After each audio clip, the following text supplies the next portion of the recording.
Tony Hale, since we last spoke, We're live. we are live. We're live, Tony. Since we last spoke, a lot has happened in the world of Veep, in the world of Emmys, in the world of Tony. You guys won Best Comedy Series last year. You won Best Supporting Actor again last year. Just tell us, what were the Emmys like in 2015? That was a really, really cool night. It was, it's weird. I've gotten that question a couple times and I never know how to put it into words because, I mean, obviously you're there and you're kind of looking around like, how did I get here? This is so crazy. And I never thought I'd be on a list like, it's insane.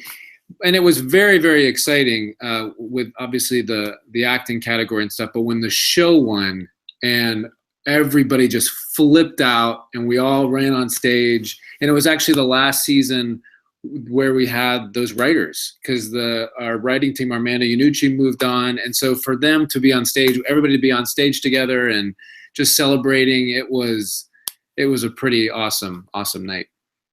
Was it also pretty cool when you guys won writing last year? You were like, oh, phew. Yes, because those guys, the writers and the directors, but I mean, Armando and Simon Blackwell and Tony Roach and all those guys, they worked incredibly hard for the 4 seasons that we worked together. And obviously, as you know, there's a lot that goes on in that writing room, and I'm just incredibly grateful for them. So to be able to celebrate with them for their accomplishments was pretty cool. And actually, it actually happened right before the supporting actor category was when the writers won. So to be able to, it's because of them that I even got the award. So to be able to have them acknowledged was pretty cool. Yeah. Was it what was that thought in your head like when you were called out as the winner for your second time for this role? Man, it's weird. I mean, it's again, you kind of it's crazy and insane and just like this massive rush, and just it's mixed with like excitement, rush, and then like, what the hell? Like your body goes, you got to get up there, but a part of you is like, what's happening? Like this is nuts. So it was pretty exciting, very exciting. And you've been part of Best Comedy Series winner before. This wasn't your first time you've been Arrested Development won for its first season. But how is it different? Like, because for Arrested, you won for the very first season. You were fresh off the, rank. Like, that was just a huge thing. Whereas with Veep, equally huge, I imagine. But you'd been coming to the Emmys, and Veep hadn't been winning for 4 years that Best Comedy Series award. What was it like to sort of finally break through in that? Yeah, I mean, I think yes, Veep had been coming for a couple of years, but we also had really tough competition. Like we knew that there were and are some incredible shows out there, so you never knew how it was going to go. I mean, we loved our show and we loved the writing. We really we're excited to be there, but we had some stiff competition.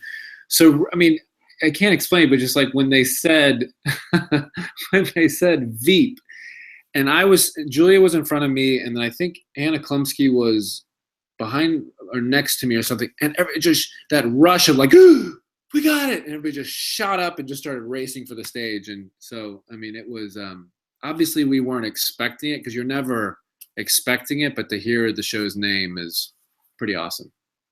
And also, like something probably I would imagine cool for you last year, Jeffrey Tambor finally won an Emmy. My TV dad.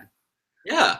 So that was that was very cool, and it was cool. Like when because I think he mentioned it as well, but I was able to acknowledge Mitch Hurwitz during my speech because he gave me my first job on Arrested Development. Arrested Development was my first TV gig.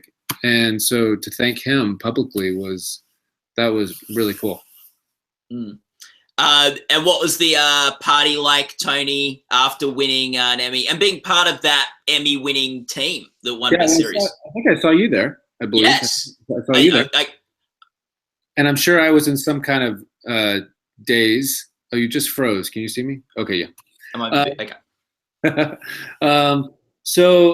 I remember it was really hot because you were there. So it was. Yeah. I remember it was very, very hot because the theme. It was very hot that night, and the theme was fire, and it was the HBO party.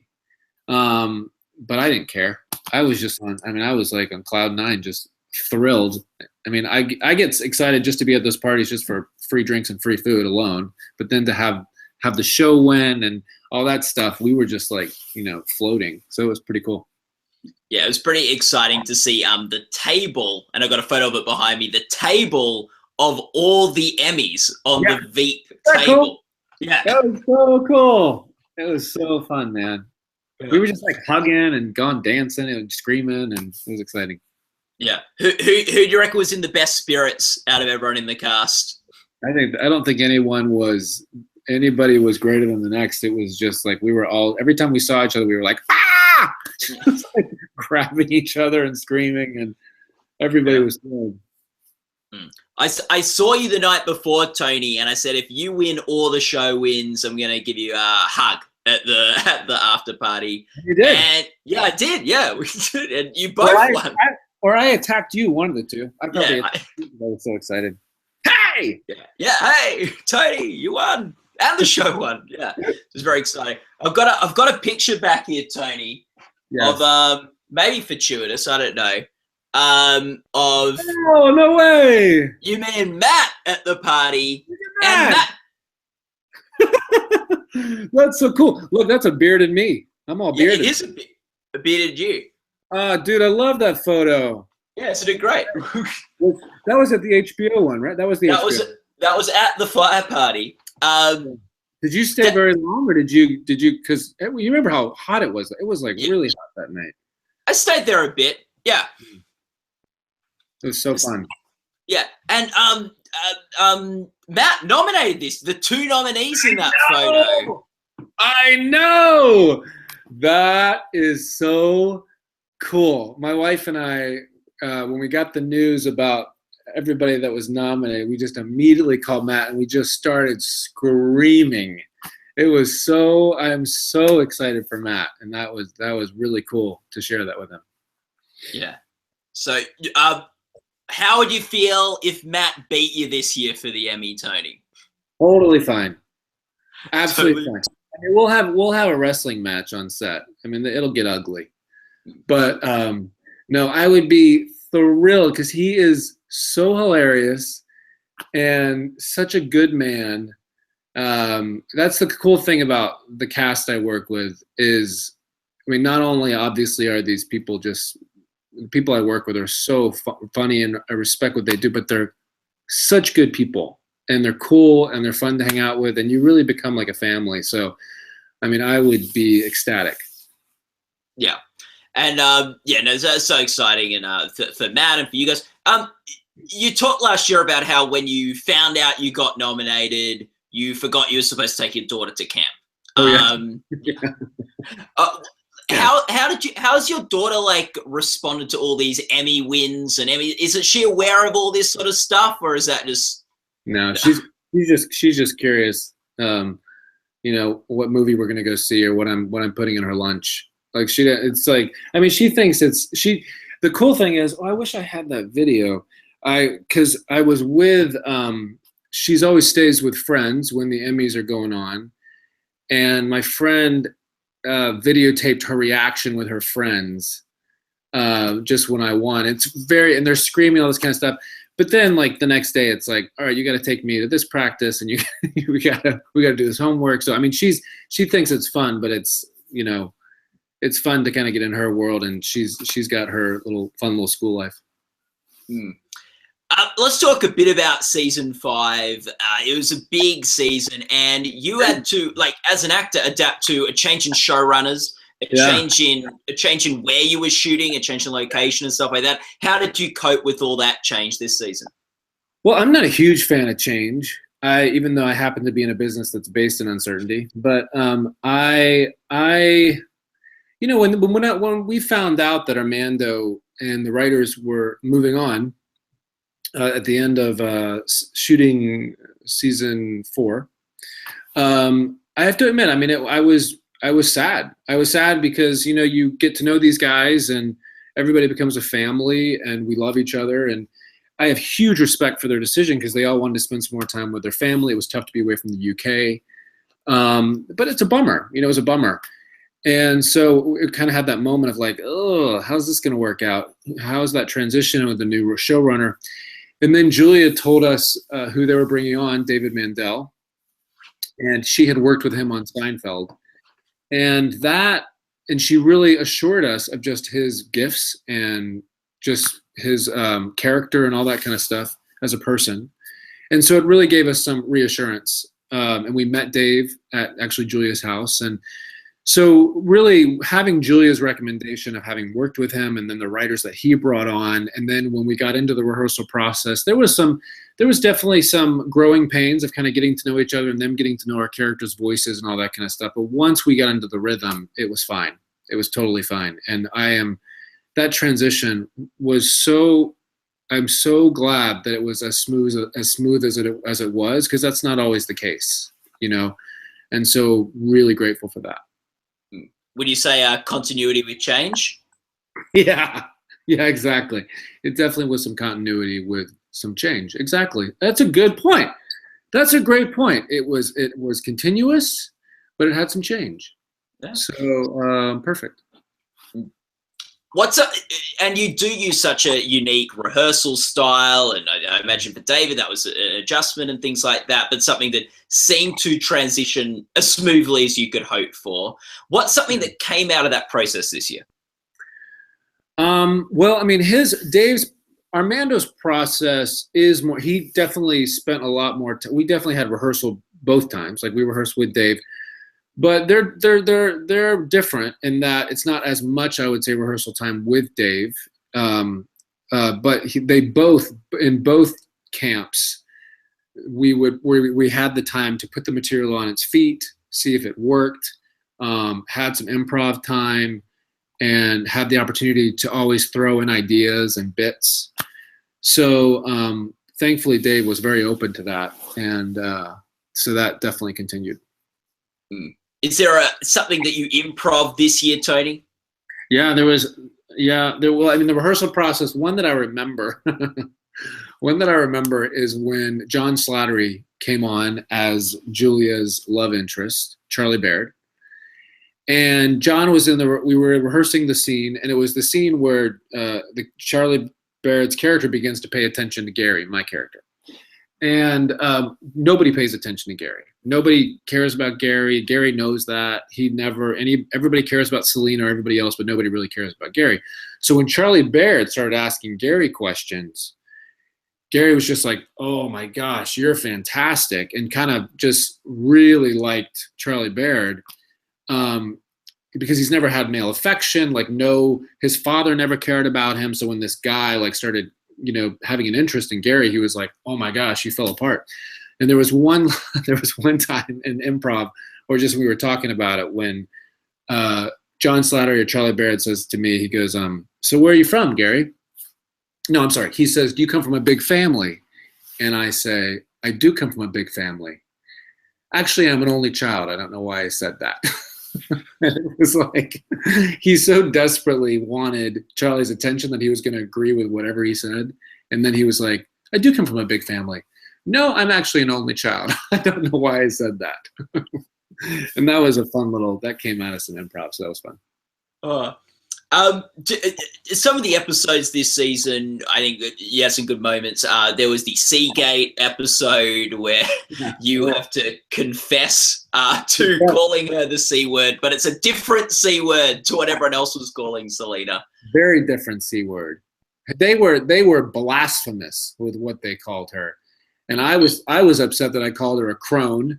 Yeah, and they called her a different C interpretation. And poor Gary could not believe that somebody would call his queen that word. So he was devastated. Who came up with the word crone for you to call her?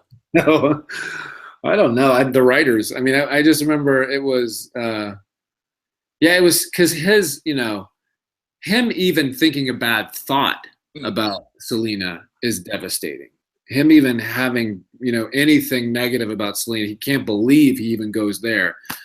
So for him to call her in like a, off day, just slipped. Oh, what old crone. Man, he just obsessed about that, just hour upon hour. And so he had to get it out. And then when it was met with Gary, we called her the other C word. He was like, you guys are the devils. You guys are the enemy. And in a world where cursing and coarse language flows aplenty, your character is not someone who swears a whole bunch on the show because of his, I guess, innocence and a whole bunch of things like that. Yeah. But in the final, in Inauguration, he does let loose. Yes, he does. That's the episode you've submitted for the Emmys this year. Do you want to talk a bit about that episode and a bit about that scene? Sure. I mean, I submitted that episode because it was so gratifying to me as an actor playing Gary, because poor Gary has been beat up. He has not had a voice. Gary's a very, he obviously cannot speak into situations because he can't speak about policy. He just kind of has to kind of react. So he doesn't really have a voice in those situations. But when it came around that she did not get office, when she was not president, he had to let his voice out. And he cannot believe these morons let her down. And just years and years of penned up anger just came out. And that was glorious. That was so fun to just let him have it. And I really thoroughly enjoyed that. Did that scene evolve at all, like over the course of sort of rehearsing or whatever, or was that pretty much as written? I do remember, that's what's great. I mean, I've mentioned this before, but with Veep, if it's not working, they really allow the time to find the rhythm of something. And so that scene, when we were doing it, just shooting it, just being like, finding those levels and just when to say something, when to not. But before that, I remember sitting with one of the writers, and actually several of the writers, and just talking about his, rant and what Gary wanted to say. And so it was nice to be a part of that process. Did you there's also the scene where you in a different episode walk in on Julia and Hugh Laurie. Yeah. That was a rough day. That was walking in on mom and dad having sex pretty much. Actually it was two things. It was one, walking in on mom and dad having sex, which is horrifying. I've never had that experience, but I'm sure it's horrifying. And B, number two, Selena is my woman, and Selena is everything to me. And to see another man doing that with her, when Gary has always pretty much dreamed of being pretty much the first lady and by her side and married to her. So to see that was just devastating, absolutely devastating. And he just went into a state of paralysis and shut down.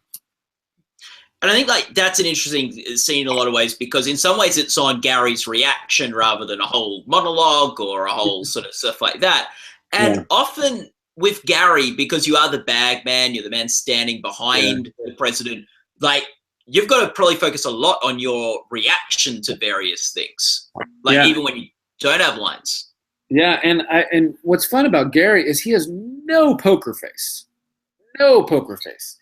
because she obviously has to maintain a certain image and say the right things in public. And if she's talking to someone, very important, she has to kind of, play the game.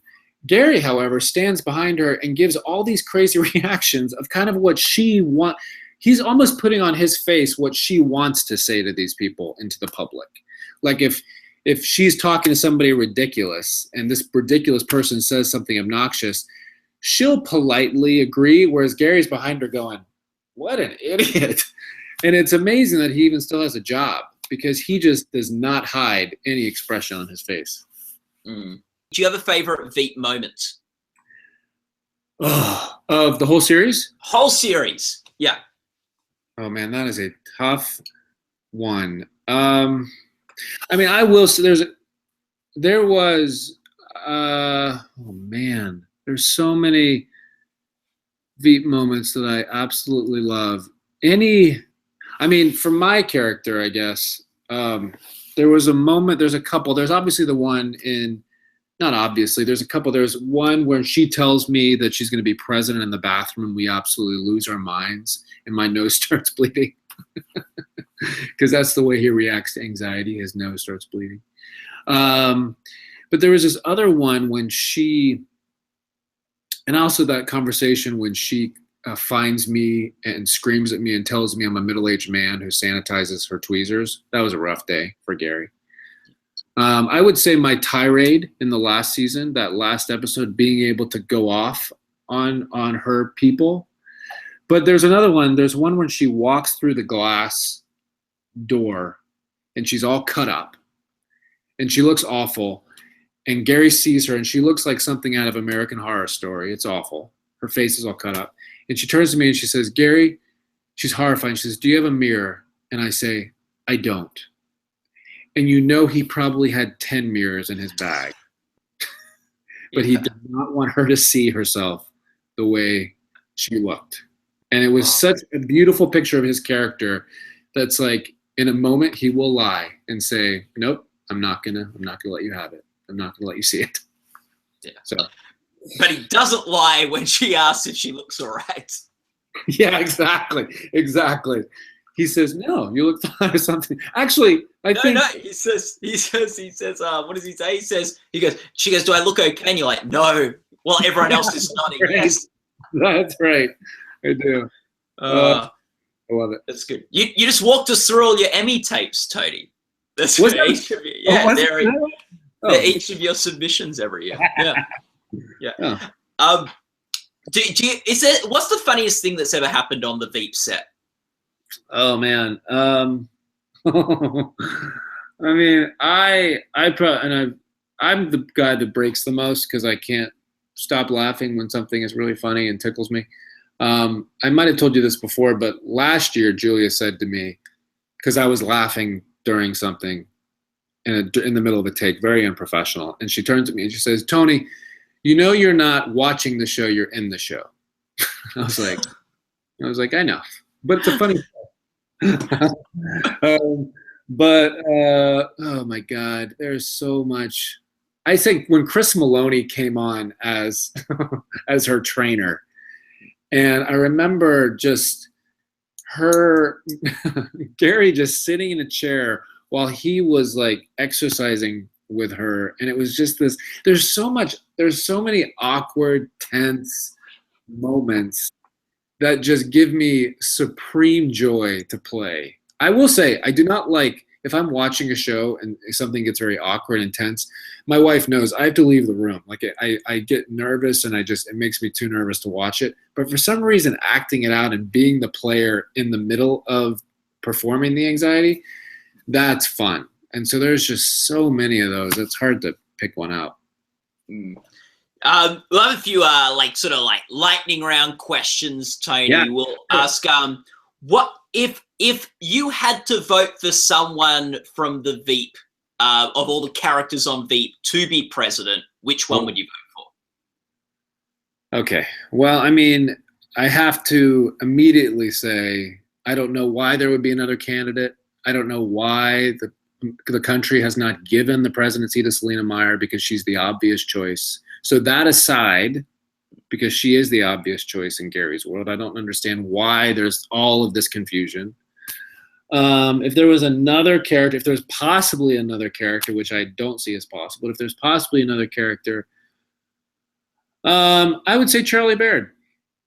Charlie Baird, her boyfriend at the time, because he's a pretty amazing guy. Cool. If someone from, now you as Tony, if someone from the Veep cast had to be president of the United States, who would you vote for? Oh my gosh. Oh man. Someone from the Veep cast. Kevin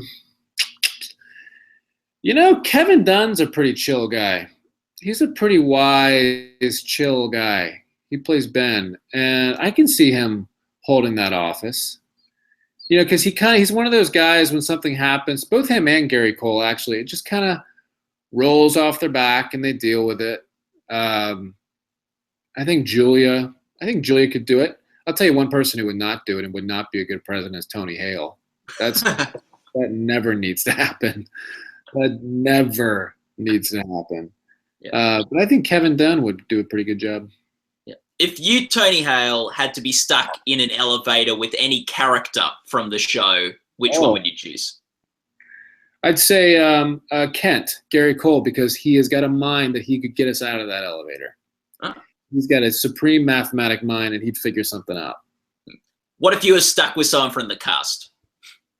If I was stuck with someone from the cast, the whole cast, I'd want us all to be together and just hug. That's lovely. Just quickly, we haven't spoken much when we chat, because you're obviously here to talk about Veep. We haven't spoken much about Arrested Development. Do you have a favorite moment from Arrested Development? I do, and it's interesting. It's actually like one of my favorite moments in Veep, where I went off. Because when I was able to go off on those morons, obviously in this last season, about Selena not getting president, there was a time when Buster went off on his mother, and he went on this cussing tirade where they had to beep him in the episode. And it just showed so much of Buster's inner angst. And that was fun to get out. That was fun to get out because he had a pretty dysfunctional relationship with his mom. That was the where she gets off on being withholding. Yeah. And I called her a horny old slut. Yeah. I thought that was great, that moment, in that I think with the bleeping, it made me sort of realize that actually in that show it's funnier to not have the swearing, because you were just focused on the reactions of everyone so much more. And Bateman had the best face during that scene. Bateman had the best. He was like, well, nobody can top that. Yeah. Oh, yeah, that's very good, Bo. That's that was early season 1 of Arrested. That was season 1, yeah. And I actually just saw Will Arnett at Comic-Con, and it was so fun. I hadn't seen him in a while, and it was nice just to see him and connect with him, and he's a good dude. Yeah. Is there what's happening with season 5? Well, I get all my news, of course, from the internet. So I'm waiting for you to tell me something. But I just read that Mitch definitely wants to do it, and he's talking about hopefully doing it next year. And I know everybody that I've talked to is eager to put it together, because selfishly, I want to hear what happens to sweet little Buster. I think something happened to his girlfriend, sweet Liza Minnelli. There was a murder. It seemed like there was a murder. And I want to know what happened. So I just want that story to continue. So that's why I'd like to see it go on. Yeah, it's ended on a cliffhanger. We need to see what happens, even more so than the end of season 3. Yeah, so, I actually just read that Mitch has recut season 4 into where it's more like the old seasons, and he spent a tremendous amount of time recutting this 4th season to look and to be just to kind of follow the format of the old season, so it's much more understandable. And he switched some things around, and Ron Howard, I think, came in and did new voiceover for it, and so that would be really cool to see. Yeah. Oh, that'd be great. A more accessible version of season 4. It seems like it. I haven't seen it, but that's what these articles I've read. Of course, I get all my news. So. Yeah. Oh, well, it's good to hear that you guys are getting the news the same way we are. Exactly, we are. Yeah. But boy, that it would be great to see that show back. So hopefully, yeah.